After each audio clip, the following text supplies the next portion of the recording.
Satkhira new market মোড়, সাতক্ষীরা সদরেই ফুল কিনতে আসলাম বান্ধবীর জন্য।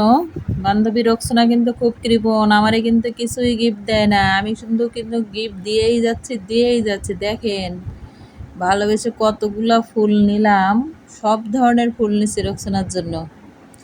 আজকে দেখি গিফট দেওয়ার পরে আমাকে কিছু গিফট দেয় কিনা। আর যাদের যাদের ফুল লাগবে তারা কিন্তু অবশ্যই আমার কমেন্ট বক্সে কমেন্ট করে যাবেন, তাদের ফুল কিন্তু আমি পাঠাই দিব তাদের ঠিকানায়। কাদের কাদের ফুল লাগবে বলেন। এখানে যে ফুল বিক্রেতা আমাদের বড় ভাই আমাকে আবার একটা ফুল গিফট করেছে, গোলাপ ফুল। আমি ফুলগুলো নেওয়ার পরে আবার আমাকে একটা ফুল গিফট করেছে, এই জন্যে ভাইও আমার ভিডিওটা দেখবে। ধন্যবাদ ভাইকে আমাকে গোলাপ ফুল গিফট করার জন্য। আর এই ফুলগুলো সবগুলোই নিলাম বান্ধবী রোকসানার জন্য। রোকসানা ফুলগুলা পেয়ে অনেক অনেক খুশি হয়েছে, কিন্তু রোকসানাকে দেখাইতে পারলাম না, কারণ রোকসানা হাজী সাহেব ভিডিওতে আসবে না, এই জন্য দেখাইতে পারলাম না।